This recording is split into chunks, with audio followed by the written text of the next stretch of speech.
Matter of fact, I've been sleeping on movies. I ain't seen no movies, bro. I ain't seen The Black Messiah. I ain't seen Coming to America. I was about to say Coming to America was definitely on my list. You seen it? Definitely on my list. Yeah, I saw it yesterday. Let's open the podcast first. Oh, go ahead. All right, cool. All right, welcome to a Dad Pod. This is episode 8. Shout out Young Kobe Bryant. You know what it is. This is your boy, the one and only Dora Tut. We have Mike Rome. Yes, sir. Let's get to it. Another episode. Dad Pod, my energy high from the start this week. Usually Let's I be do tired. it. I'm still tired, but I'm not as tired as normal. So.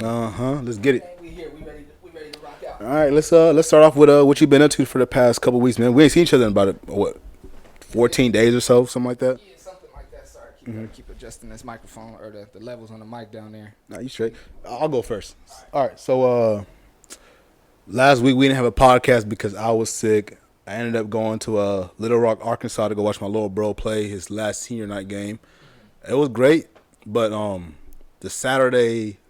Friday night I got sick. I came down with the flu or something like that. Got the whole COVID test and everything, came out negative.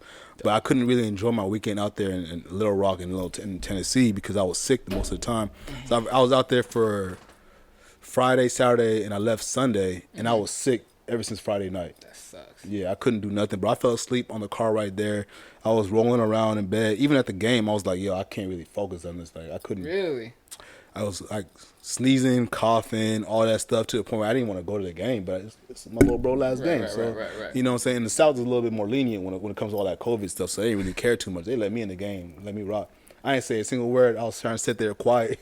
I kept coughing and whatnot. But yeah, man, that was what I was doing. I came back to Cali Sunday, and I was sick than a dog. I couldn't do nothing. I missed 4 days of work. Couldn't do a thing. That's tough. Yeah, that's how my week went. That's why we couldn't pod last week. So that's that. What about you, bro? What you been up to, man? Man, just same old, man. Chilling with the kids. Working. Did Family Room podcast. Get back to KRSN Radio Braxton's podcast this weekend. Yeah, but I just been working, man. Oh, we had the open run. That was take dope. that pillow down for me? I'm making the picture look a little weird. We had the open run out right here in Escondido. Me and my man Gabe, Game Time Elite Training. Shout out, Gabe. Had the open run, so that was dope. Yeah, man. Just been same old, you know what I mean? Staying creative, staying busy, rocking out with the kids, trying to stay consistent with this, teaching band. Oh, actually, no, we'll get into that later. I always do that. I always do that. All right, we'll for sure. All right, but now we was talking about the movies though. I watched Coming to America on not yesterday because it was the All-Star game. So Saturday, I watched Coming to America. How was it? I liked it. It was liked it as you'd watch it again, or liked it as it was cool, like. It was cool. I didn't want to hear that. I might watch it again. It's nowhere near the sequel. I mean, the original. No. Not even close. No. I seen a bunch of people. I wasn't. My wife Coming to America was one of her favorite movies. Like when we first started dating. Too. And I had only seen it the one time and didn't know all the. You know me, I know one lines. time. Yeah, bro. And you know me, I know the lines to all the movies, and I didn't know no lines. How you see Coming to America only one time? And that's what she said. She said, "How you only seen it one time, and how you don't know no lines?" I probably seen it 10 times. Yeah, at least 10, maybe. Especially being from Africa, I love. I was that about to say, movie, but you came to America, you can relate, nigga. That's my guy, I was trying to go to Queens to find me a queen, but I got stuck in Cali. You know what happened? That's how I go. But Coming to America, it was cool though. I was expecting it to be just as funny because they had an all-star lineup. I'm like, all the same people. But I feel like with sequels, bro, you can't expect too much. You got to go in there and not expecting it to be like the originals, and that's my problem. For me, there were some parts that were just too corny. Like in some parts, not corny. Yeah, corny, a little too cheesy. Eddie Murphy ain't got it no more, or is it just the style of the jokes is just like he wasn't up there to be like super funny Eddie Murphy. It because he was definitely doing multiple characters all over again. Yeah, he all the same characters. The barbershop, the minister. He brought all the characters. Everybody's back, but just did we see my guy O.G. McDowell? Seen the movie? Yeah. Yeah, Lisa in that joint too. Everybody's back, bro. James Earl Jones. Bro, I had the biggest crush on Lisa my whole John life. Amos. She's still beautiful, But yeah, everybody's back. But it was cool. But just it was some of the parts were a little too corny for me. I didn't like, and maybe because maybe I'm just that detached from that part of the romantic chase part of movies. Even though I'm into rom-coms. Yeah. And this wasn't a rom-com, but I'm just saying for that aspect of it I don't want to give no spoilers. There's just some parts of it that was just too. It was too corny. For me. I'm gonna give it a shot anyways, but my expectations are a little low. I did like it overall though. I did like it. Mm-hmm. I did like it. But for me, it felt like. For me, it felt like Bad Boys for Life. Oh, I see what you mean. This is like a great. This movie deserves a sequel. It's late, but this movie deserves a sequel. It's a sequel that I'm dying to see, and then I sit down and watch it, and I'm like, it was cool, but that's not. Like I was excited from the first 30 minutes. It started off nice, but then after that, I was like, okay. I'm not gonna get my hopes up too high then for Coming to America, but actually, you know what? That's the perfect parallel. Bad Boys for Life. So the third Bad Boys and Coming to America 2, or Coming the number 2 America. Storyline's cool. What they tried to do with it, the idea of the storyline, the idea of the sequel was good, but just the execution wasn't there. Like Bad Boys, I like that. It's this son that he never met. And Mike Lowry's a ladies' man, so it's this girl that he had. You know what I'm saying? I felt they tried a little too hard for that movie. I liked the premise of it, but I think for Bad Boys, if they were gonna his son that he hasn't met and all this stuff, his son should have been in Miami. His son should have been. I was thinking it should be Gabriel Union's, son. I would have been way better off that. But for it to be a kid that's now old enough to be a cop and pursuing you and you potentially have a gunfight with your own son. I like that part of it. Yeah. But just the execution was poor. And if it would have been Gabrielle Union's kid, the kid would have only been 14. You know what I'm saying? So I like that. True. He's 40 now. He got a grown ass son that's. I like that, but just the execution was poor. And then in this one, I like that. So in the first one, he's going to Queens to find a wife. And now in this one, his dad, he's the prince, and his dad is dying. He's becoming king, but he only has daughters. Okay, I see. And he finds out that he had a one-night stand back in Queens when they came a long time ago, and he's got a son in Queens that's going to be the new heir to the throne. Oh, okay. I see what they did there. The premise is dope. It's not a bad idea. I like that. The execution of it just wasn't funny? It was funny, but just the way they executed my son in Queens and everything, I don't want to give no spoilers because it didn't come out too long ago, and you haven't seen it yet, so I don't want to spoil it for you. But after you see it, we're gonna come back and I'm gonna tell you my exact beefs with it. You seen Black Messiah? I haven't.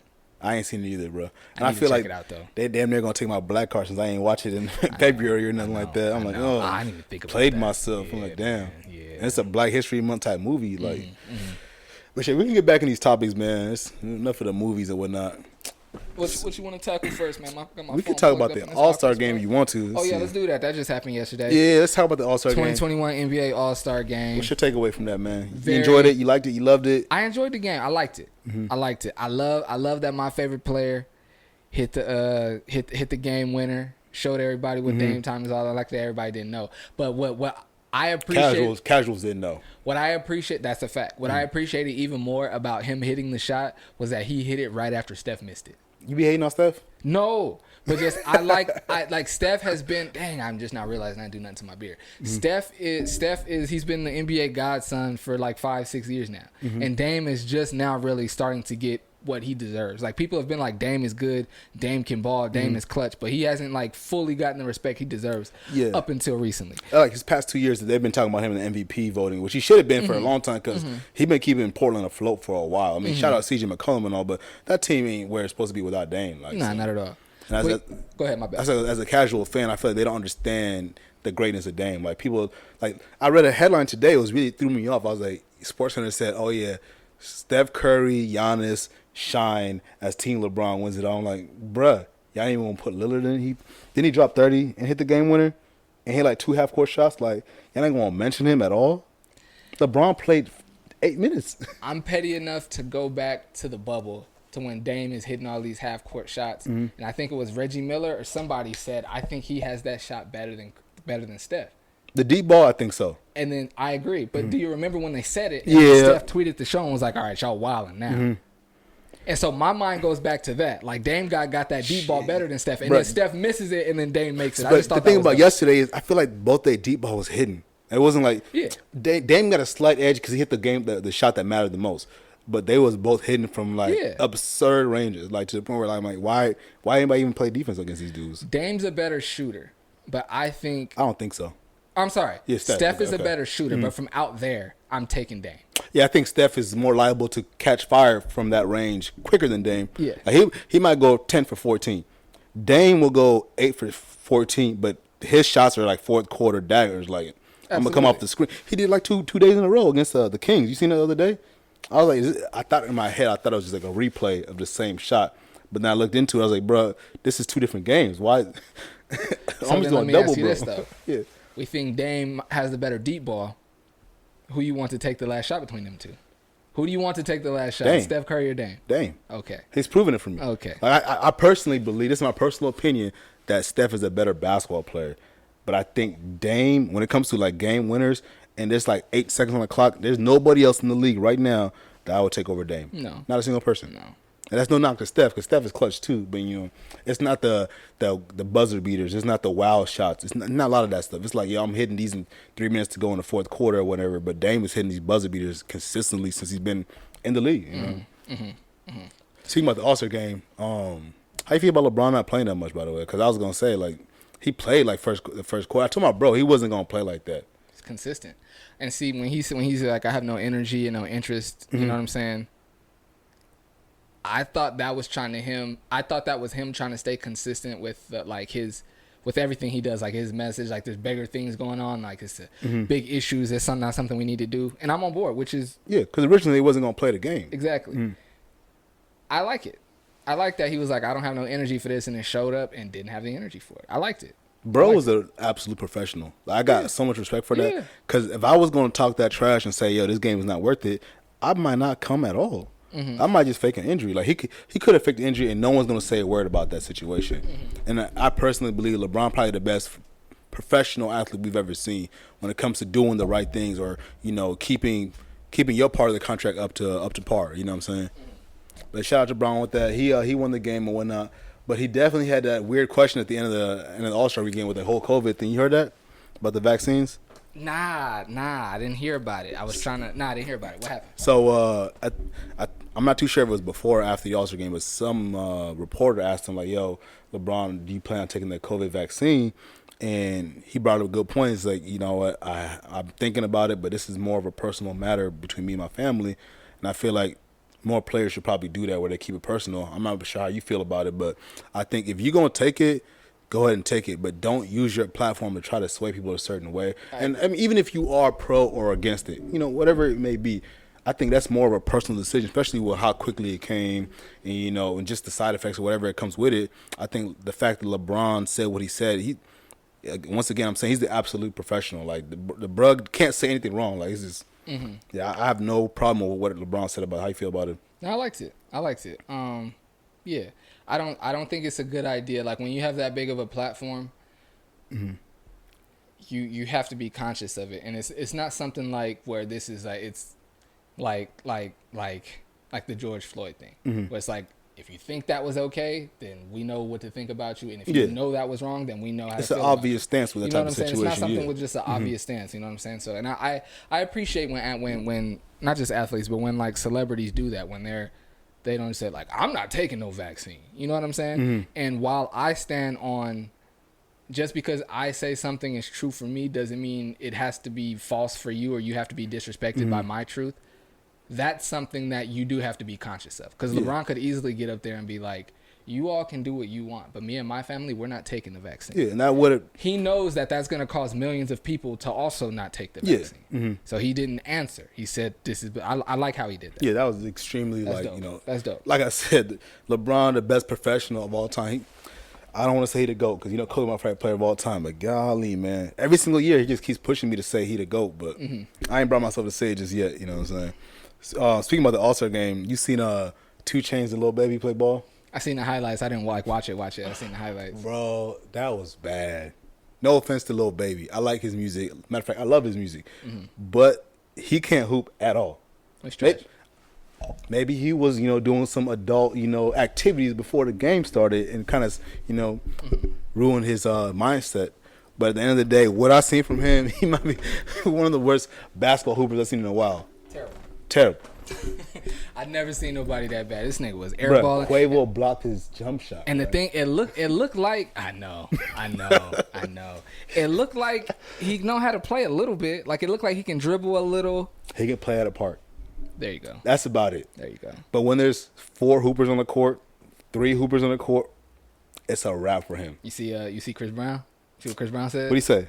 He pretty much said they knew essentially said they knew not to call me out there. I'd have cooked Quavo. Who was Quavo's teammate? Jack Harlow. He was like, I'd have cooked Quavo and Harlow. Like he would have.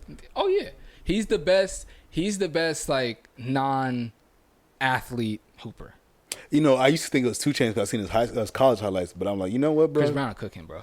Yes, he would. He definitely would. He's too athletic for bro right now. I was about to say, there's like people like 2 Chainz and like J. Cole. We know J. Cole hoop. There's some people that like you could look up what they did and know like, well, you can't look up what J. Cole did. But it's some people like Master P, like he was in the NBA. It's some niggas that's like, no, nobody's going to be better than Master P because nobody but Master P played in the NBA. True. Yeah. But right now, like this nigga Chris Brown do backflips and somersaults on that stage. Boy He's in dunking. amazing shape. He's dunking right now. He might have dunked on Jack Harlow. Speaking about that, do you think there's any rapper that could beat you one-on-one right now? Like mainstream, obviously there's like a bunch of underground dudes we don't know about that probably hoop for real. But all the mainstream dudes, is there anybody right there, let's say they tell you to like, yo, lace it up for like a rack or two, you're going to be like, no? Because for me, I'm cooking 2 Chainz, bro. And every single last one of these dudes. Sorry, Dirk. Sorry, J. Cole, he probably the best competition for me out there, but I'm cooking J. Cole. My biggest thing, all I would be concerned about is how quick these dudes are, because I know I can guard. Like I know, and that's I'll get to that in a second. I know I can guard. I'll just be worried about like I ain't really hoop like that. I don't know how quick I'm gonna get my jumper going, but I know I'll be able to guard. Fam, you could definitely hoop against them. Like you can. I'm not gonna front. Outside of J. Cole, just because he's like 6'3", 6'4", that's the only dude I think that might give you trouble. 2 Chainz has been smoking and drinking for way too long to give you any word. You see that dribble moves he's trying to put on Jack Harlow, whoever it was? He like a half spin between the legs a couple times. I'm like, bro, you're ripping him. Oh, you said rapper. I was going to say Kevin Hart's short, but he could play. Kevin Hart could play a little bit. He's not bad, but I feel like you beat him too. That nigga's in amazing shape. He's the only one that's in shape. Yeah, outside of like, you know. I'm thinking about me right now and them right now. Kevin Hart, okay, we're talking about rappers. So okay, rappers only. There's no rapper in the game right now that I forgot about him. Oh yeah, Game can hoop. He can hoop. Game can hoop. He'll give me trouble. I'm trying to think of like the. I'm trying to think of like the celebrity games and stuff, and like who I remember seeing really ball out. But all the names, none of them. Yeah, we yeah. Quavo, I feel like you would take his cookie because I feel like he plays against a lot. Matter of fact, he actually played against my cousin. You remember Doc? Yeah, they played against each other in Atlanta the other day.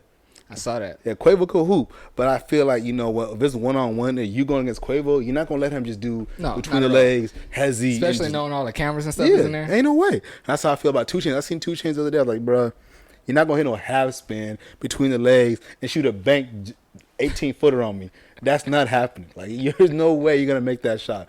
I'm going to dog 2 Chainz. I might beat him 11-0. If you hear this 2 Chainz, call me out. I would dog you, Dirk, all the other dudes, man. But yeah, All-Star Weekend was cool. The dunk contest was trash, though. I'm not going to front. That was trash. That might be the worst dunk contest I've ever seen. Outside the one with John Wall, Glenn Robinson III. They did catch the Stanley dirty on that first dunk, though. That was hard. I think I seen you tweet. They took the air out of his sail, something like that. Yeah, somebody tweeted and I retweeted. Yeah, it was true. bro. It was true. You could see it in his face. Because you did the 5. You remember he did the 5-0 thing, and then after that, he looked around the camera, was like, "Wait, what? A 44?" Bro, he put it between the leg that he jumped off of. Dunked it with the left. He caught it like this, and I think non-hoopers don't understand like how hard of a dunk that is, bro. But the judges are dunkers and hoopers. That's the problem, bro. I think the problem with them is they've seen that dunk multiple times. That's my only reason behind it. The problem is we have House of Hoops, Dunkademics. We got all of these pages on Instagram and we seeing all this amazing shit that we're never gonna see in an NBA dunk contest. Yeah. So when we scroll on our phone and we seeing all this all the time, and then the NBA player who we expecting the wildest because he's in the NBA can't do that. We like, oh man, I see better than that on my phone every day. But bro, for this nigga, bro, most people that go between the legs, they either go off 2 feet and snatch a knee up real quick and do it, or they go off 1 foot and just go. Yeah, most people do the left. Jump off the left and put it through the right leg. That's everybody usually. He jumped off the left and put it under the left and dunked it with his left hand. That's what I was trying to say, bro. It's literally the only way you can understand that dunk if you understand how people jump. Like to jump off the left and to put it back underneath the left and to dunk it with the left, bro. And on top of that, his head was at the rim. They robbed that man. They robbed him. I will It's a say 50. though, That's the best dunk of the night. I'm gonna be real. oh boy, at the end, if he would have kissed the rim, that would have been one of the greatest dunks I've ever seen. He got scared at the last second. I'm not gonna front. He got scared. When Kenny was like, I'd have put a mouthpiece on and just kissed it. That's what he should have done. Facts, bro. I'm not gonna risk busting my teeth, but I might take a busted lip for that one. Put the mouthpiece in, bro. I might take a busted lip, kiss the rim a little bit. Bro. Man, speaking about hoops though, I did want to talk about Space Jam. Are you excited by that? I am. I'm just excited to see what they do with it. It looks like they're trying to make it too epic, though. I'm a little worried. I'm not gonna front, because I feel like Space Jam, as it is already like a cheesy type movie. But now it's a good cheesy though. It's like kid cheesy. Yeah, they're not trying to be too funny or too hard on it. But with the new Space Jam, I feel like with this whole PC culture, they're gonna try to add some things here and there. They're gonna take out some characters, which I did want to talk about certain of the characters on there. And I feel like LeBron as an actor, he might be funnier than Bron, but who's he gonna put in there? Because I feel like Charles Barkley, Sean Bradley, it's Klay Thompson, Damian Lillard, I think Giannis. The movie's already shot. So yeah, but there's NBA players in the movie. Okay, I think it depends on how they come about. Like, let's say if they're the Monstars, how cool or funny they were. Because I feel like Charles Barkley was a good Monstar, and Muggsy Bogues and all those Sean Bradley, all those dudes, they actually played their role. Like even like little funny stuff like the NBA reporters trying to shut down the game. That was funny. That was cool. Mark Jackson. Oh no, Ahmad Rashad. My bad. Shout out Ahmad Rashad. But like that type of stuff. Like who are they gonna put in to give you that type of feel? Like Stephen A. They don't put Stephen A. Shannon. in this one. No, they can't put Shannon there. He's not a hooper reporter like that. We can't put Shannon. It's got to be either Stephen A., Chris Broussard, or like Tim Legler or something like that. Those are the only three I could really think of. Jalen Rose. But they probably not going to put him in there. They're not put. We would have heard about it by now. He would have said something about it. Jalen Rose. Like, I'm in that movie, dog. I listened to Jalen and Jacoby. He would have said it. For a fact. I listen to him almost every day. Got them to my people, bro. People. But you know what? That's one of the first podcasts I ever started listening to. Mine's his and hers. Jalen and Jacoby. It was the Brilliant Idiots podcast with Charlamagne and Andrew Schultz. Jalen and Jacoby podcast, and then I'll name this podcast later before it was the Joe Budden podcast. That's when I first started listening to it. I actually took a break for a while because I remember I used to listen to it. I'll name that podcast later. And I took a break for like maybe a year or maybe like a year and a half, and they finally named the podcast and they added Maul. Because when I first listened to it, it didn't have Maul on it. It was a girl, Marissa. Yeah. And when I finally got back to it, I was like, who is this dude? Like, bro, threw me off. Maybe like what kept me, because I was like, I don't know if I'm gonna keep listening to this podcast. I liked it, but I was like, I don't know, it's kind of like too gossipy. I don't really like how Joe be like down, like he dissed his friends a little bit too much for me. But what kept me coming back was the chemistry that they had, and then I think maybe my 4th or 5th episode listening, they were talking, and this is how long I've been listening to that podcast. They were talking about whether or not it was okay for Sierra to bring Russell Wilson around Future's son. Remember when he put him in the football jersey and brought him to practice? Mm-hmm. That's how long I've been listening to that podcast. That's crazy. I think I started listening to them like 2015. That's why I probably started listening. But my first podcast was the His and Hers podcast with Jamil Hill and Michael Smith. Yeah. That introduced me to the Jalen Jacoby one. You told me about it before, but I was a little hesitant. Like, it's cool. I used to get down with Jamil Hill a lot back in the day. I mean, I don't know what she's doing now, but I like her. I mean, I used to love her, but I don't know about it anymore. I like her goal and her mission.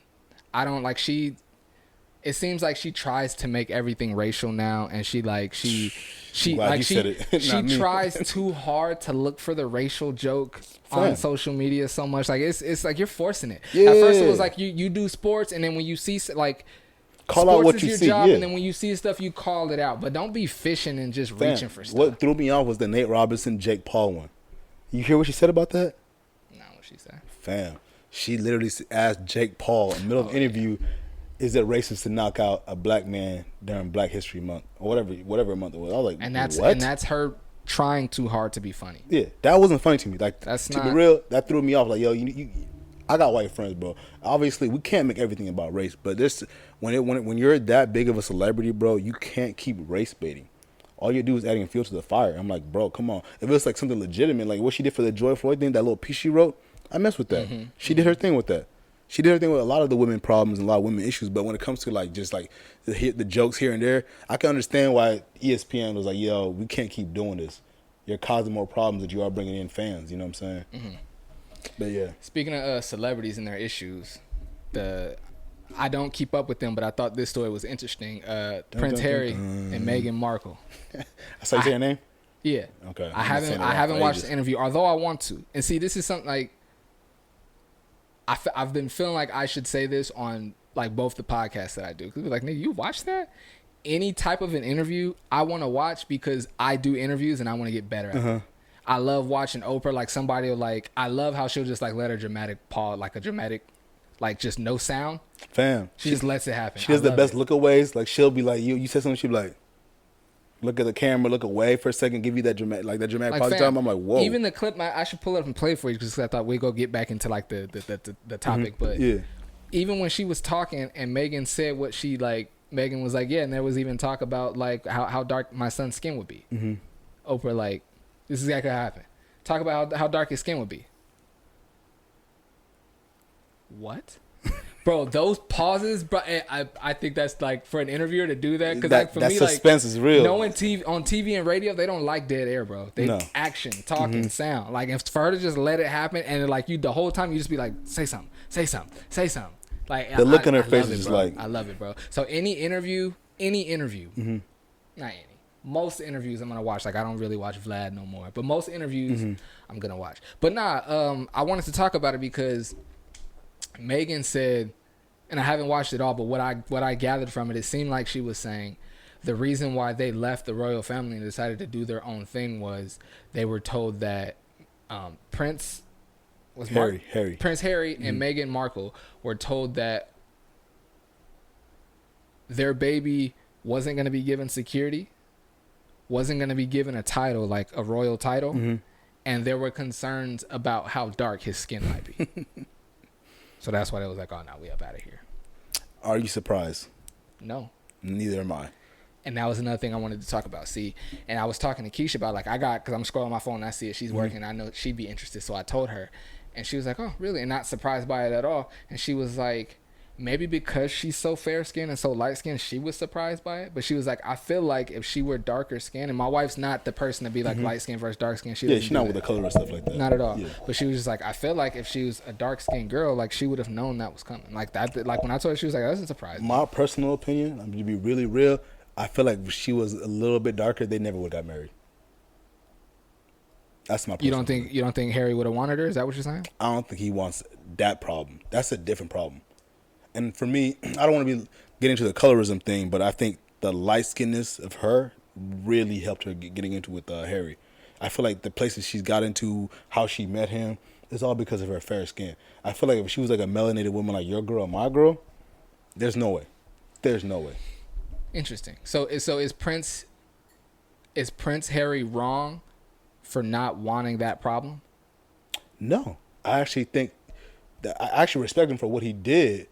But I feel like he knew exactly what he was getting himself into. He's like, okay, I'm with the light-skinned girl. I think for me, my personal opinion, I think that he got with her knowing that she was black, but she was a different, fair skin than all the other black girls. She was like an acceptable black. I didn't know she was black for like a good 6 months when they first started dating or whatever it was they were doing.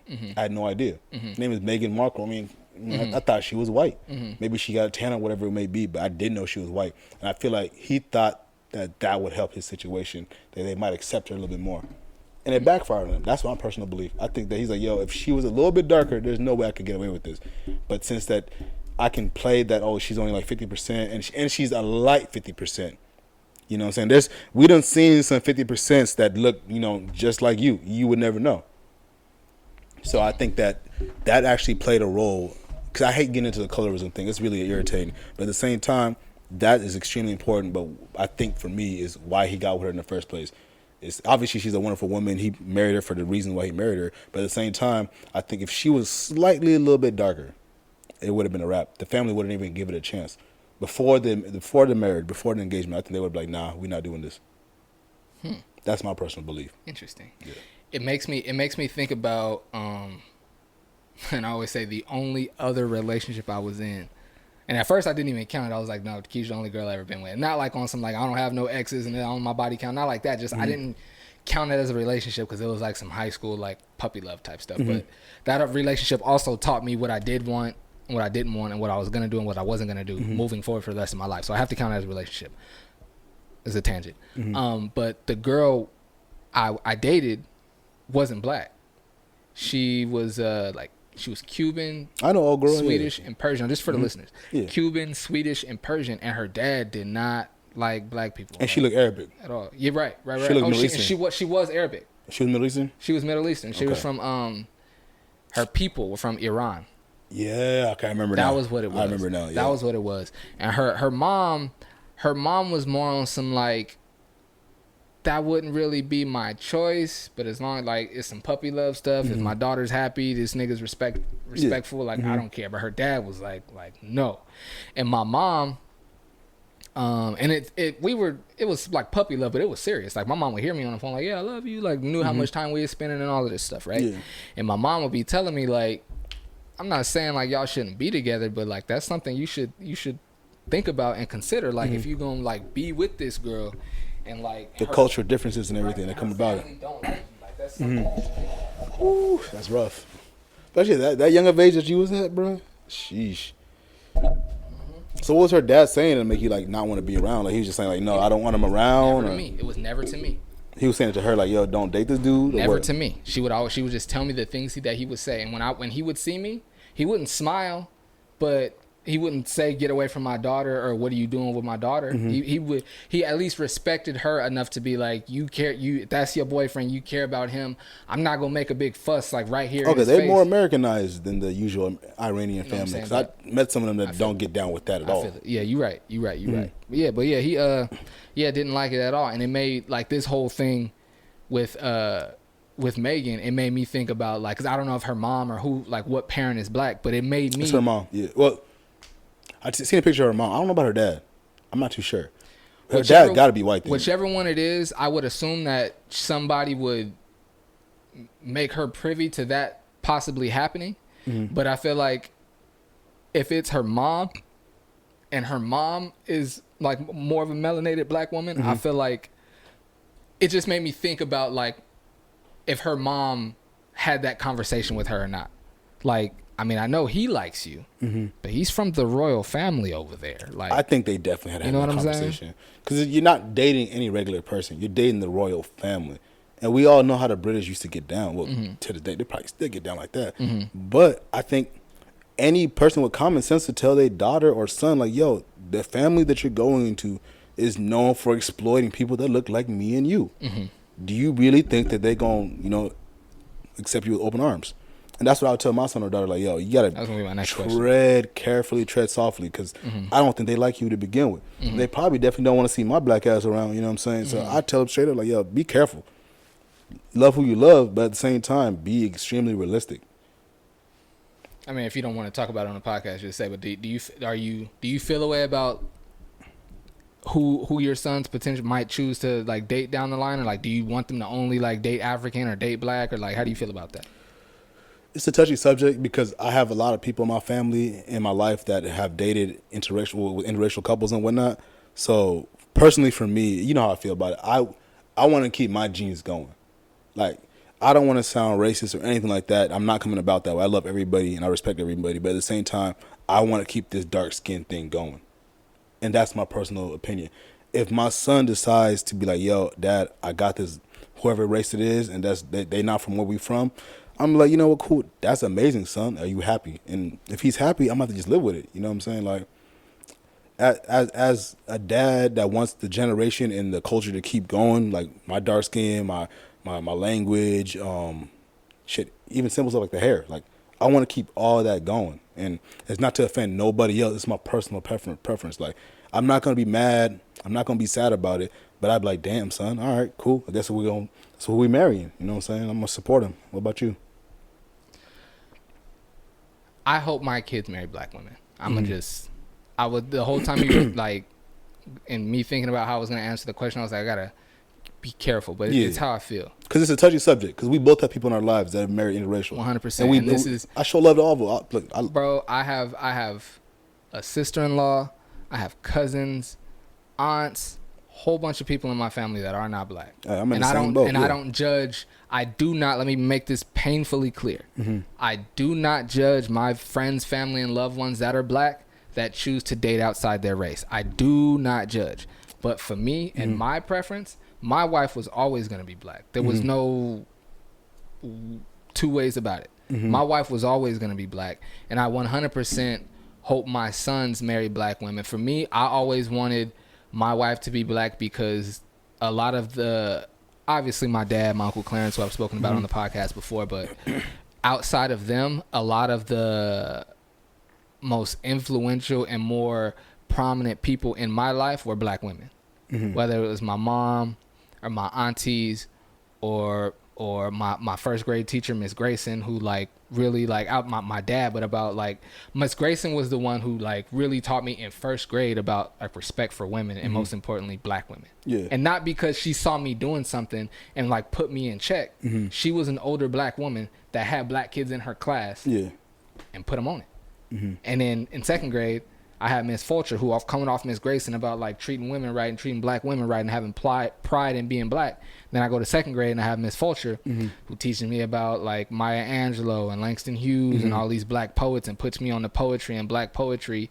And then like just like all my formative, and I could go on and on about like my elementary, the black women that were my elementary school teachers, bro. But like, so I got my mom and then my aunties and then these women that all like poured into me like crazy, who really like shaped and molded me. You know what I'm saying? And I feel like if I had all of that, and most importantly my mother, who I get most of like my everything from, my sensitivity, my emotion, my everything, I'm like the male version of my mom essentially. Yeah. Like why wouldn't I want my kids to have that type of an influence in their life as well? And not to say that a white woman or a Mexican woman or whoever can't have that influence, but so you think you're like a product of your environment type situation? 1000%. I'm bro. I am like the. Well, I grew up in Southeast, not in gangbang. So I was about to say I'm like the embodiment of like product of your environment, but I am, bro. Like I respect like my dad, sensitive like my mom. You know, stand on my square like my dad. You know what I'm saying? Confront things and down for the confrontation like my dad, but also strategic about it like my mom. Like got this from my teachers, got this. Like I'm 1000% a product of my environment, bro. 1000%. I was gonna say, believe it or not, I grew up thinking I was gonna marry a white woman. Really? Yeah, shocking, right? Why is that? Well, for one, I grew up in the Midwest, Omaha, Nebraska, and like my first 7 years there, I had black women there, but at the same time, every time I tried to talk to them, it was like, oh, you're African, we can't talk to you, you're too dark and all that type of stuff. So I kind of feel like I shied away from that type of stuff. Like I remember getting rejected by this girl. I think I was in 7th grade. I asked her to, I don't know what kind of dance it was 7th grade, but I asked her to like some dance, and she said, nah, I don't date Africans, bro. It broke me. Like it literally broke me, shattered me into pieces. Luckily, we moved to San Diego when I was going into 8th grade. And I was around a lot of Hispanics, white women, things I've never been around before. Like in Omaha, Nebraska, we don't see that. Not really. And when I finally came out here, they showed me more love than the black folks back in the Midwest. And the Africans. I'm not going to just put this on black folks. Because the African women out there was not messing with me either. Like, they were like, I guess I was ugly at a young age. I don't know what it was, but I was getting no play from whenever I started liking girls, 4th grade or whatever. I'm taking L after L after L. And I come out here, and in 8th grade, I'm starting to get, just more attractive or whatever. I started hitting puberty, and Hispanic women and Caucasian women show me way more love. So I started, like, talking to them more often to the point where I'm like, I don't even like black women for, like, 3-4 years. Like, it sounds racist as hell, but from probably 8th grade all the way to, like, my senior year, I did not have a crush on one single black woman. Outside, like, movies and, like, celebrities and stuff like that. None of them was attracted to me, to the point like when I went to Orange Glen, I went to Esco. I had a crush on a couple of girls, but they were light skinned. Like they were extremely light skinned. They were like half, you know what I'm saying? And it didn't dawn on me. Nothing wrong with a light skinned girl. Nothing at all. But it was like almost intentional for me. Okay. Like I felt like I was scarred by black, darker skinned women not messing with me, to the point where I was like, yo, these other women for some reason want a darker skinned man. I might as well go mess with them, to the point where I was like, yo, I'm gonna just marry a white lady. All my other cousins have done did it. Everybody else done did it. And it seems much easier to deal with the whole culture situation. So I was like, yeah, these white women are just accepting, open arms, just accepting everybody. You know what I'm saying? And it came about when I was like 19. I dated my fiance right now.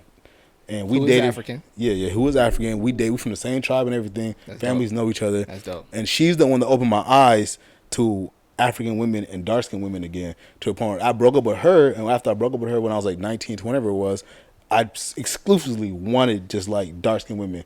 Like to a point where I would go to certain clubs just so I can see those type of women. And it's like, I don't want to say it's like racial, but I didn't want to mess with white women no more. Like I was like, get away from me. Like they would be trying to talk to me. I'm like, you know, I might smash here and there back in the day, but at the end of the day, I'm like, no, there's no way I'm gonna marry you. There's no way in hell I'm finna marry you. And from like 22 to 21 on, I was like, yo, I'm gonna marry me somebody just as dark as I am. Mm-hmm. And it's because of like, first of all, I don't want to sound racist again, but the genetics behind it. I love the dark skin. I love the nappy hair. I want all that, the big lips, the flat nose. I want all that stuff. And I knew at a certain age, I was like, yo, 21, I was like, yo, I can't get that from a white woman. There's no way. They're not going to look like me. And that right there mattered extremely to me a lot. Like to the point where I was like, I'm never going to, even if I like her a lot, I can't go down that road. And it's like, it's messed up to say it, but it's like, that's just how I feel. It's not though, bro, because your preference is your preference. And I think it's only messed up when there's some type of like demeaning spirit or some type of hatred attached to you think it's discrimination by saying you don't date black women? It is discrimination, but it's your preference. It's not saying that it's discrimination is wrong when you're depriving somebody of something that everyone should have. Not everyone should have you. Like if you have a gym, if you have a business and you say white girls can't come in here, that's wrong. Mm-hmm. That's wrong. But for you to say a white girl will never have me, no, that's not wrong. That's your preference. Yeah. Like I was talking to Jesse about this. I was at one of my speech classes. I was talking to this girl. I was debating with this girl. Was it a debate class or a speech? It doesn't matter. But I was debating with this girl about. Dang, I lost my track. Oh, I was saying I would never date a girl who smokes cigarettes. Mm-hmm. Same here. And she was saying, "Oh, that's so wrong." And there's so many great women that you would never ever meet or never give a chance just because they simply smoke a cigarette. I was like, yes. That's my preference. Your preference is your preference. I find it unattractive. I've met women that said they would never, and this is when I was single, and I've met them and being married. They would never date a man that has tattoos. I think I'm a great guy. Fam. I think I'm a great guy. I done lost out women because I said I would never be religious. I literally was like, yo, there's one girl I used to really like her. I'm not gonna say her name on her, but I used to really get down with her. She used to get down with me too. But what really broke us apart is the fact that she was extremely religious and she was in the whole Christianity thing. This is when I was like 21. I was in a different place. I was like, nah, I'm an atheist. I don't care about no religion whatsoever. Keep that out of my space. And to the point she's like, I can't date you then. Mm-hmm. And I was like, that's my preference. I'm not getting down with this Christianity stuff. Mm-hmm. And you know, everybody has their own preference, whether it be race, culture, you know, whatever it may be. As long as the like I said, as long as the reasoning behind your preference isn't like rooted in hatred, then your preference is your preference. Yeah, and by no means we're saying that you shouldn't date a certain race or anything like that. Let's just make that 100% clear. Because I know you said it before, but it's a very touchy subject. I don't want anybody to feel like, oh yeah, these dudes, they say you can't date white women or whatever it is. No, that's not what we're saying. That's our personal preference. You can think two things, bro. Like bro, I think that black men, and again, I love everybody. Everybody. I think black men should marry and have children with black women. Mm-hmm. I think black men should do that.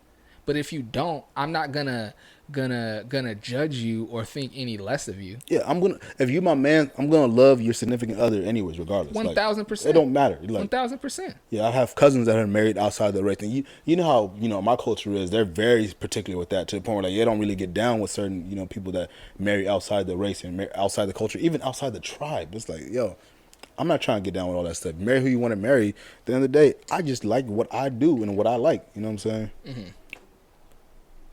Say you want that nappy hair coming. Oh, yeah. The big lips. Let me see that. I need all that. Shit, I remember the first time I went to an all-black club. I was like 19, bro. Oh, my goodness. The way that I felt like I was hallucinating seeing them hips move like that. I was like, yo, this ain't going down in the white club. No, not at all. I'm coming back here every weekend. It's like, shit, I don't want to get, too politically incorrect but it's like the bodies were like a different level for me. I feel That was like, yo, I gotta go. I'm sorry, people. I love y'all. Y'all done show me love for a while, but my peoples is out here looking curvy than a motherfucker. I'm in a cursive class in this joint. You know what I'm saying? It was crazy. I was like, I felt like I was like reborn again. I was like, oh, this is. Oh man. Man. Low key messed up my segue when I said he bringing the nappy hair back, and I was talking about. My bad, bro. Nah, you all good. Nah, it's all good. I like how it happened. I just had to put it out there. But nah, I was saying that because I was talking about bringing the nappy hair back. I seen something that's a principal in Indiana. I got the story wrong, and I had to go back and read it. I thought what happened was a principal cut this black kid's hair. But what happened was, it's a black principal. It's a black kid in the school getting made fun of because of his hair. So the principal called him in his office and hooked little bro up with a cut. My only question is, was it nice? It was nice. Okay, then I ain't got no problem with it. I ain't got no problem with it. I mean, as a parent, I'd be like, yo, why the hell you cutting my son's hair without telling me? That's what I was gonna ask. I was like, regardless of how dope the haircut is, you gonna be cool with that? Nah, I'm gonna be salty, but at the same time, like, at least it looked nice. I'm gonna be mad though. I'm like, yo, bro, if you do that again, I'm gonna slap the shit out you. No offense, principal, whatever your name is. Don't you touch my son's hair or my daughter's hair without contacting me first. I don't care what the situation. They could have gum in their hair for all I care for. Whatever it may be, you better call me first. Don't touch nothing on my kid's body. I would lose my mind. Bruh, I didn't even tell you, my dad cut my son's hair back when he was like 1. Me and my girl was so salty. This is my dad we're talking about. He cut his hair, and we were planning to grow his hair out, but I was so mad. And that's my father, my blood. But if somebody that's not related to me did that, bro, I might catch a case. I'm going to be salty as hell. Because I'm putting myself in a situation. I'm looking at it like right now, like Baron's working with like 2.5 years of hair right now, right? Like he got the little braid twist in the back, you know what I'm saying? Right, and I was going to say, it's like that because we're trying to get all of it twisted up, so when it's not braided, it doesn't get matted and tangled like it was for a long time. And being from the culture, I totally understand that. But somebody outside of it might be like, yo, it's got to go. Like exactly. And so, what if? And our plan is not to have him out like that. It's just wifey get busy, and I don't know how to detangle. If you don't mind me asking, is that the reason why he be wearing a hat all the time? Or? Yeah. Okay, makes because sense. he got the fro on the top and he got the curls in the back. I look, you like that, by the way. It's original. I like it too. Take the hat off. we just gotta make it look a little bit more uniform. But I like it though. I like it. I can't even lie. But I'm looking at it like that. Like, matter of fact, I'll insert a picture of how Baron's hair looks right now. But right now we got him with the twists in the back, which look like braids, but he got the twists in the back and he just got his nappy fro in the front. At that, yeah. You know what I'm saying? He got the nappy fro in the front. And again, it's not our plan to send him out like that, but it has happened, right? And I'm looking at it like, what if we got to send him to school like that? I'm like, my nigga, don't take that hat off at school. Like, even when we at the park, I'd be like, bro, don't take that hat off. People would judge in a heartbeat. You know how that go. What if he gets sent to the principal and the principal is trying to be a good guy? It's a black dude trying to hold little man down, and he cut his hair, and we're not cutting Baron's hair. You know what I'm saying? Yeah. And regardless, I'm sure the principal asked Lil, like, you sick of people making fun of your hair, man? You want me to cut that for you? And little bro was like, yeah, but so what? Nah, that's not your call to make, bro. That's not. As a principal, I feel like you should know that. There's no way, as a principal, if I'm the principal, there's no way that principal has kids. Even if you don't, you should know, bro. You work with children. Yeah. There's no way. Yeah. Bro, we both worked with children before. There's no way. I don't care if they got gum in their hair. That's whatever it may be, they could have somebody chopped the piece off. I'm not gonna be like, I'm gonna chop the rest of it off real fast without telling your parents. The kid liked it. Him and his parents, they liked it. They appreciated it. Shit, they better people than me, because I would have said, yo, I need 100% refund, or I'm leaving the school or whooping your ass 1 to 2. Yeah, don't touch my son's hair, bro. That's ridiculous. That's disrespectful. Not your call to make, fam. Speaking of it not being your call, I wanted to ask you this. Is it okay about it not being your call? Is it okay to make your kids come home from somewhere that they're not ready to come home from because you missed them? That's tough, because growing up, I used to get brought home all the time when I wanted to hang out and do something. My parents didn't want me to like be home, but they just didn't want me being out and about. So they bring me home from wherever I'm at and not let me hang out with my friends. So I got two perspectives to it. As a parent, yeah, I think it's okay. You know, if I've already planned this thing out where we're gonna go to, I don't know, SeaWorld or wherever it may be, and you're hanging out with your friends, man, forget your friends. We're going to SeaWorld real fast. What if you ain't got nothing planned? You just miss them. You don't have anything planned. You just miss having your little man at home, or miss having your daughter at home. You miss having your kid, and you just want them back in the house because you miss them. It depends but they're on not what they're ready doing. to come home. It depends on what they're doing. They just at the homie house. They just sleeping. They've been sleeping at. There's no, it's COVID or no, not COVID. Okay, it's summer break. Mm-hmm. It's summertime. Everything's back to normal. We don't need masks or nothing like that. Mm-hmm. Your kid has he's in 8th grade. I'm trying to look at it like how Jesse was at our house all the time. Mm-hmm.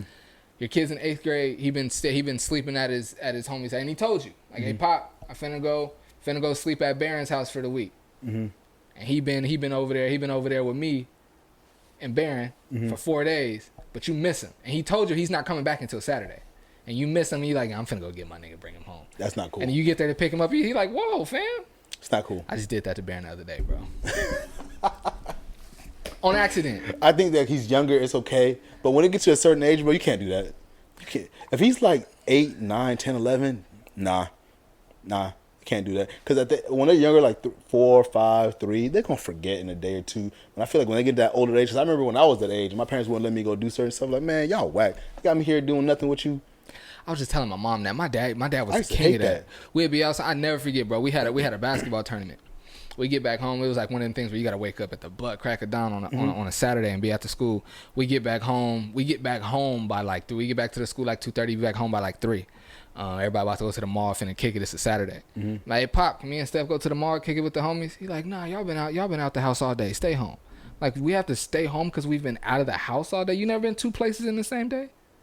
Stay home and do what? Parents just be coming up with stuff. But nah, so Barron and Barron's babysitter is, I think I've said it on here before, but it's a lady, shout out to Miss Stephanie. I used to teach preschool with her in Claremont. And now she's like, she has a son that's my age and a kids that, anyway. She don't have no grandkids yet. Mm-hmm. And so Barron is like the grandkid that she doesn't have yet. Yeah. And like, and her kids, that's like they nephew that they don't have yet. Like, he's part of their family. He's over there. Mm-hmm. He's the baby of their family, like 1,000%. Oh, yeah, okay. He loves it over there. Mm-hmm. Mostly because he don't really have no rules when he can do whatever the hell he want over there. Mm-hmm. She's a preschool teacher and a mom, so she like ain't finna let stuff go too far. Yeah, you ain't gonna wild out. But he could do whatever he want over there, right? I dropped him off. So I hear he was supposed to go. And he asked to go over there like all the time. He like, "Can I go to Stephanie's house?" He's supposed to go on a Friday. I wasn't able to make it down to Southeast to take him, so we take him on a Saturday. Afternoon. I miss him. Soon, like literally, as soon as I shut their front door to walk back to the car, I'm like, I don't want him to stay. Like, whatever reason, I miss my guy. Like, I mean, it was just immediately after you dropped him off? Yeah, bro, I already missed him. I'm not gonna say you attached, but golly, bro. I'm hella attached.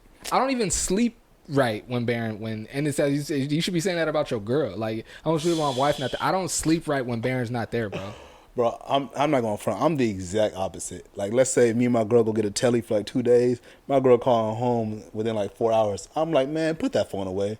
That was the first time I was like that. Normally when we get a hotel, like I'll have a thought.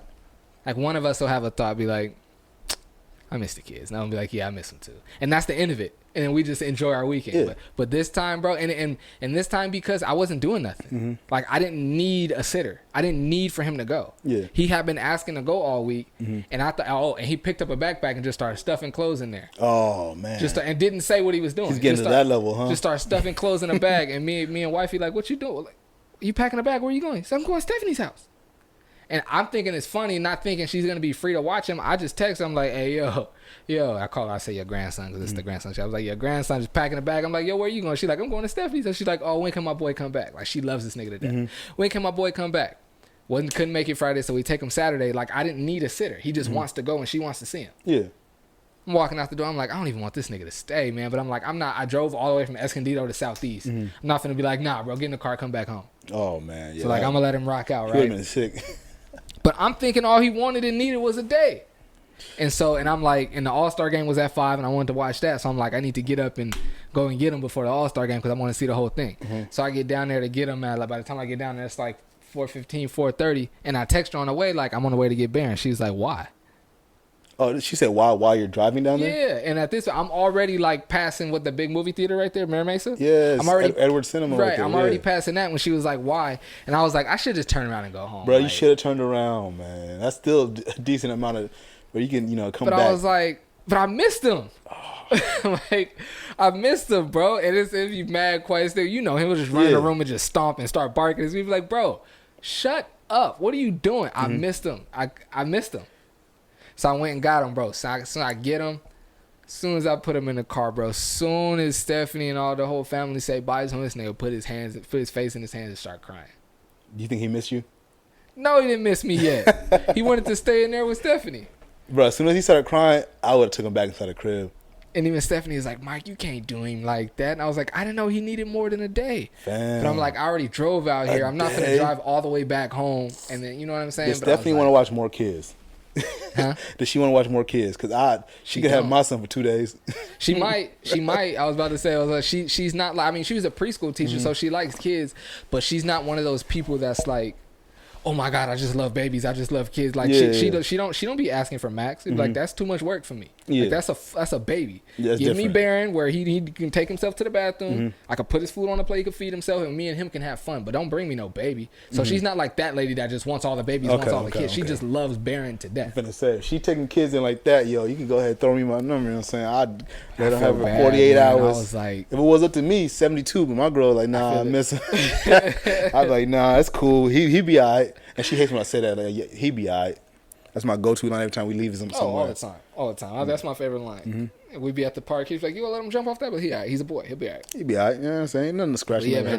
I made my guy come back home because I missed him. He was not ready because I missed him. You lucky you too young to tell you exactly how you felt. You could have told you like, yo, Dad, this is wrong. Like, nigga, just because you're soft, I gotta come back home. I don't miss you. It's like, fam, why are you taking me back to do what? To watch the All-Star game that I don't even care for? You don't care about none of that stuff, man. You trying to run around Miss Stephanie crib, man. Didn't know how to react to that, man. Didn't know how to. Okay. Speaking of reactions, how would you react to one of your boys coming home and telling you that they're being bullied and picked on at school? Damn. Take it like a man. Yeah. You better go challenge that dude. Tell him, yeah, you can't make fun of me no more. And if he said, what you gonna do about it?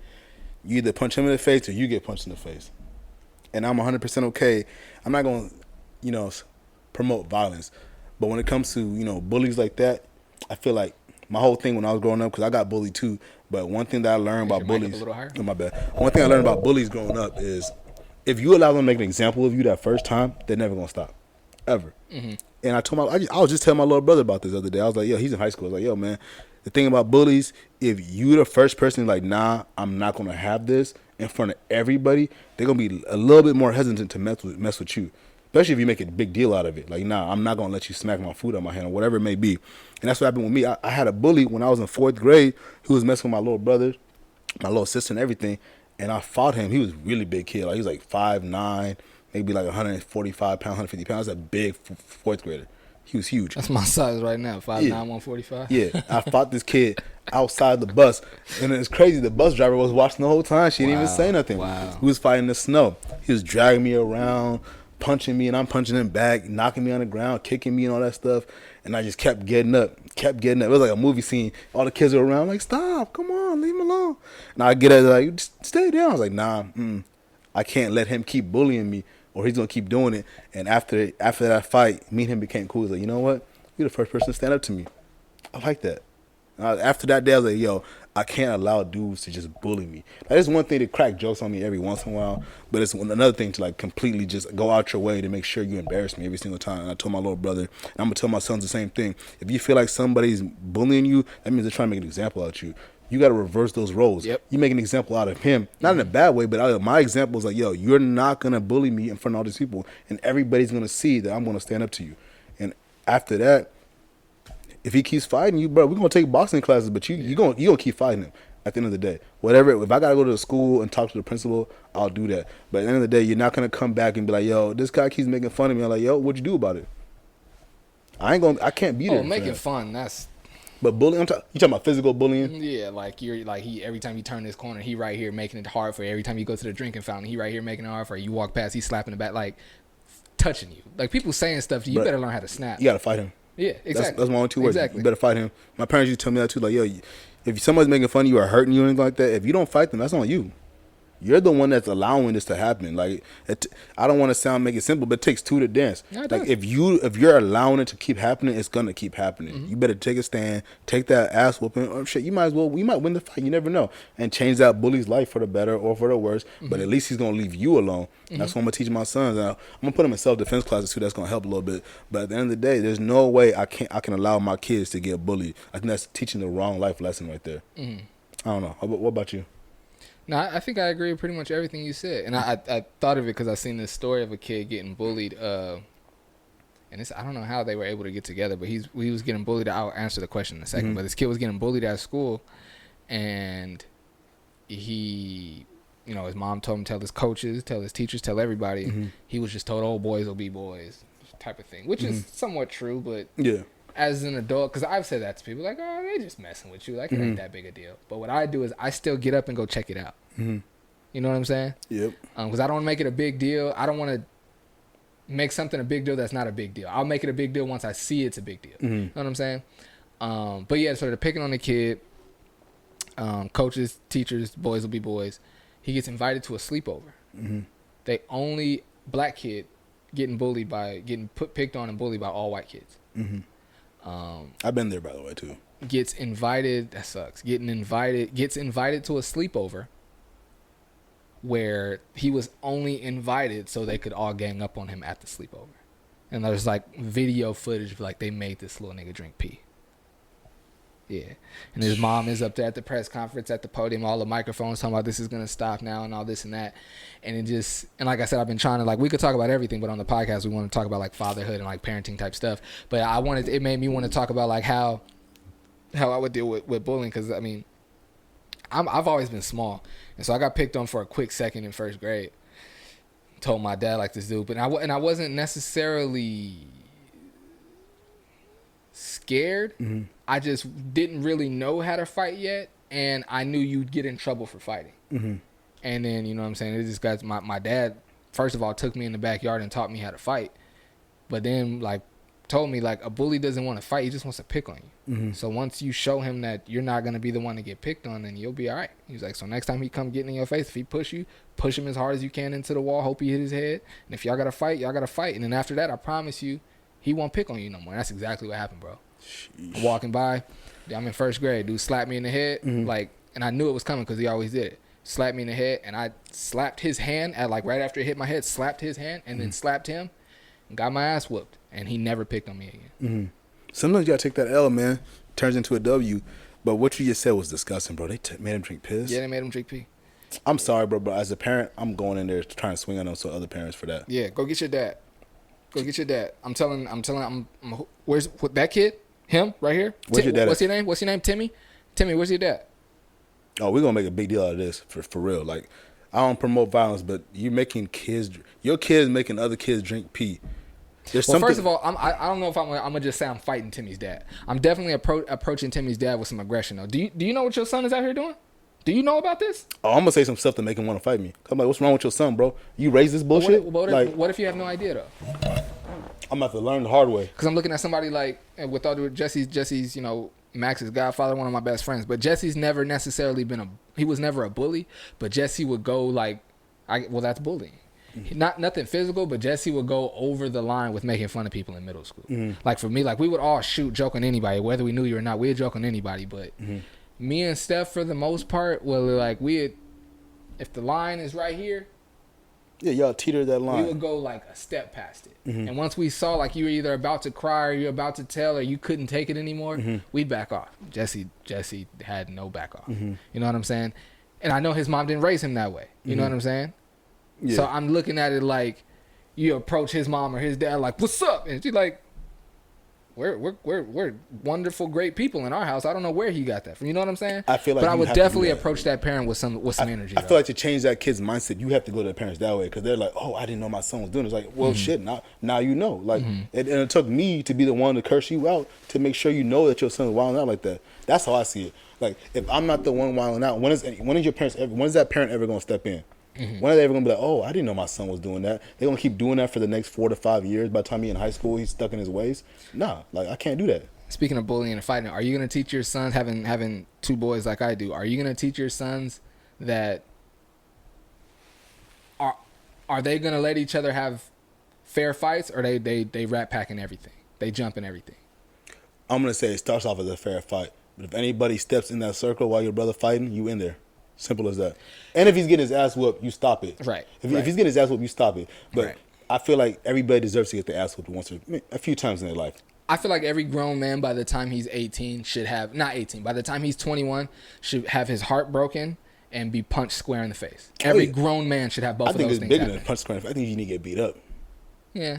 If But you ain't- sometimes that punch in the face that might do it. That might do it. But sometimes you get punched in the face That's and real. you win that fight and they That's don't really real. teach you nothing. I feel like not saying you gotta get embarrassed or anything like that, but losing a fight will humble you. Yeah. And it happened to me a lot as a kid. Like I lost like 4 or 5 fights, and it's like, man, I thought I was a fighter.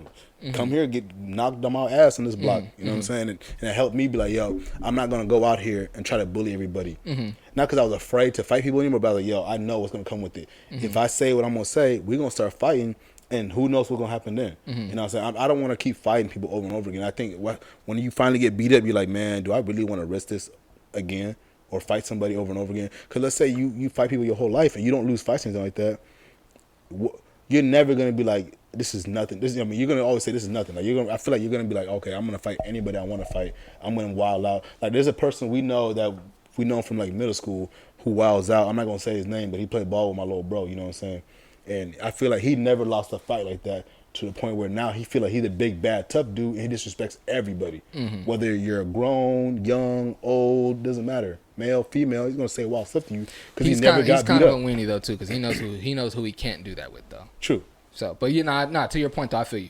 I feel like you don't have to extremely get embarrassed, but to get beat up here and there, get a couple of scrapes in your face, maybe a bloody nose. I think that's beneficial in the long run. Maybe not immediately right then and there, but like, okay, you're hurt, it sucks. You might be depressed for a week or two, but at the end of the day, you're gonna learn from that beating. You know what I'm saying? If it don't kill you, it's kind of cliche, but if it don't kill you, it make you a little tougher. That's real. That's real. Because in our house, like my dad always told us, like, if your brother's fighting somebody and it's a one-on-one, you let him fight one-on-one, but you front line that. Like if your brother goes down, you jump in. If somebody else jump in, you jump in. But I've also met people like brothers that was like they dad taught them there ain't no such thing as a fair fight. Oh yeah. If one fight, y'all both is fighting. It don't matter how many other people are over there. I've gotten to fights with people like that before. Like when back me and my brother, we used to roll deep at the wreck, and there's been times where like one of us get in a fight and somebody else jump in before we even do something, and now we all fighting. And the past like 4 or 5 fights, it's been like that where I'm not the one even starting it. My brother get into a fight and I gotta jump in because somebody else, they probably got tired like, yo, my friend, my homie, my brother, whoever I came with is fighting. We all fighting. And I don't roll like that, but I'm definitely jumping in if somebody's happening like that. And that's probably happened to me maybe 4 times, 5 times. I think I'm gonna teach my boys ain't no fair fights. The other brother better help. I think I'm gonna teach because I think that just puts it to where it's like it keeps both of them forever getting in anything that's not like necessary. You know what I'm saying? You think it backfire where people just want to jump them? Or if they both like okay, like look at like people like Johnny and Jeff, who everybody know, but they always roll with the no. They do fair fights like how they did it how me and my brothers was raised. It's a fair fight unless somebody get dropped or somebody getting jumped. You know what I'm saying? But think of it if with the reputation both of them always had with their hands. If everybody knew, I got beef with Jeff and I got to fight Johnny and Jeff. I got beef with Johnny. I got to fight Johnny and Jeff.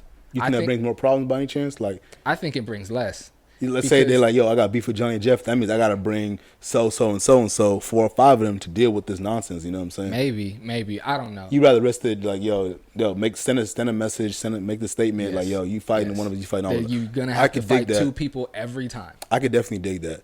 I personally don't want my sons jumping nobody, but at the same time, like, because I think jumping people is weak as hell, if you ask me. But when it comes to protecting your loved ones, it's different. You know, They play by different rules now, bro. yeah. People actually enjoy that type of life. Like some people, it's cool in this generation. I mean, I ain't going in front of the generation like it's the first time it's happened. It's been going on for ages, but I personally think it's corny because I've been cornered before too. And I'm like, man, all 5 of y'all finna fight me. Y'all weak for that. I've actually had to fight 2 people at one time before. I'm like, yo, this is weak. And they were actually brothers. It happened when I was in Arizona. 2 dudes at the gym, you know. One of them found me, and I go and I get buck with him. I didn't even know he had a brother in the gym. Next thing you know, somebody pushed me from behind. I'm like, they both squaring up for me from different angles. I'm like, all right, looks like I'm fighting 2 folks now. That's crazy. And I got to take a step back and really, you know, look at the scene. Like, do I really want to fight 2 grown ass men right now at the same time? But no, actually, we might have to start wrapping it up soon. I got people hitting me up. You know how that go. No doubt, bro. Yeah, I think that was. Let's you want to do these dads of the week and get up out of here? Yeah, let's do it. Remember, we're doing a mom of the week too. Shout out International Women's Day. Is it a month? We go do. It's a month. We go do a mom, or we gonna do a woman? You want to do a mom? Let's do mom. Yeah. Cause mine isn't. I got a woman. So I'll make sure I have a mom next week. Nah, you can do woman. Go ahead. I got 2 simple ones. You know, not like they're simple people, but I got easy ones. You want to go first? You want me to go? I can go first. So my dad of the week. You know what? It's Women's History Month. I'll do her first. So my woman of the week in honor of Women's History Month is attorney Rebecca Coleman, a newly elected judge. Ads popping up. A newly elected judge in the state of Michigan's 32A district, Harper Woods, had the honor of being sworn in by her father and fellow judge. Coleman's swearing in took place December 28th. Let me see.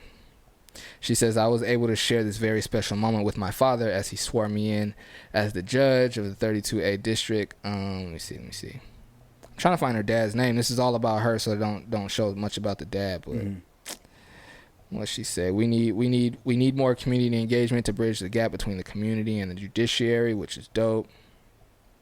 Where is her dad's name? Is he gonna be the dad of the week too, or? Yeah, it's gonna be my dad. So I'm trying to find his name. Otherwise, I would have just left it alone. I had his name. I thought I wrote it down.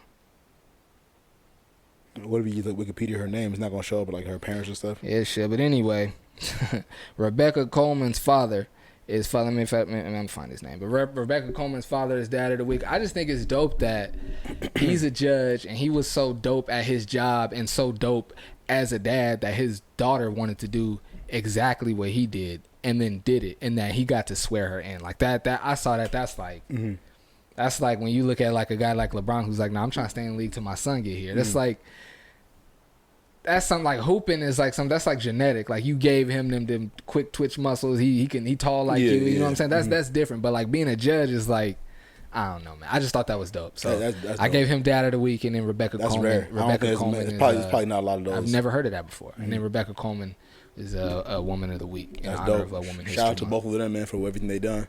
I'm gonna go mom of the week first.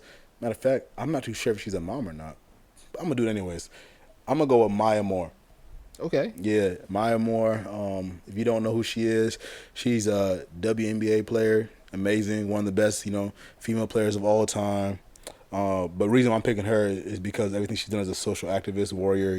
She done fought to get. I forgot the gentleman's name, but she done fought to get him out. She sat out a whole season, didn't she, to make sure that everything that goes into it works out the right way. So big shout out to her for sacrificing everything she did. She's a role model. On top of that, it was All-Star Weekend, so I'm gonna pick a basketball player. That's what's up. And it was Black History Month not too long ago, so I'm gonna pick her. But my dad of the week goes to LeVar Ball. If you don't know his name, you've been sitting underneath the rock for a long time. That boy is right. The GOAT. Let's give him his flowers while he can still get his flowers, man. He was right. He was talking a lot of crazy trash, but at the end of the day, I think he did it off of promotions, marketing and stuff like that. He did his thing with the JBL. Now you got, other leagues trying to copy the same thing. He did his thing with Lonzo getting his own shoe, all that stuff, man. He's a trendsetter, and big shout out to LeVar Ball for everything he's done. He's a role model. Excellent father. He's done everything he's supposed to do. On top of that, he was right. LaMelo's a hooper. Right. He's nice. I don't know who's going to be an all-star first, but his boys are nice. Not enough is said about LeVar Ball and the job he did as a father and as a businessman. Damn. Like this dude, first of all, as a father. First of all, as a father, he trained his kids. He made them that good. He didn't send and it's cool if you do, but he didn't send them off to basketball camp. Yeah. This man who was just an athlete, big and strong, who was actually a football player, learned a little bit more about basketball and taught it to his son. He did play college hoops though. He was trash though. He was a football player. I feel you. He was an athlete who went out and played basketball. Okay, he was a football player. You're right. Yeah. But for him to, and they're respectable dudes. They not just like, you know what I'm saying? They're humble. Yeah. You know what I'm saying? They don't be wilding out. I mean, outside that one incident back in China, but other than that, they're good kids. Yeah. So then you look at like he's got 2 number 2 picks, 2 lottery picks. One got drafted by Magic Johnson. The other got drafted by Michael Jordan. Oh, snap. I didn't even think about it like that. And then his other son could go play pro somewhere, but he wants to play in the NBA. Mm-hmm. You know what I'm saying? Yeah. Like, bro, not enough is said about LeVar Ball. Yeah, let's get LeVar And LeVar flowers, Ball, LeVar Ball is the reason why the college said they were going to start paying players and why. So LeVar Ball having the JBL made the NCAA start paying players. And the G League. I'm getting to that. Which made the NCAA pay players, which then made the NBA say, no, you don't have to go to college no more. Come mess with us. That's LeVar Ball, bro. Bro, you hear about overtime? That's LeVar Ball. Now, what overtime? Overtime making their own high school league. Wow. Yeah, and it's basically based just like the JBL. Dudes like Jay Williams is sponsoring it. A bunch of like ex-college players are sponsoring it. And I'm like, yo, this is the JBL, literally.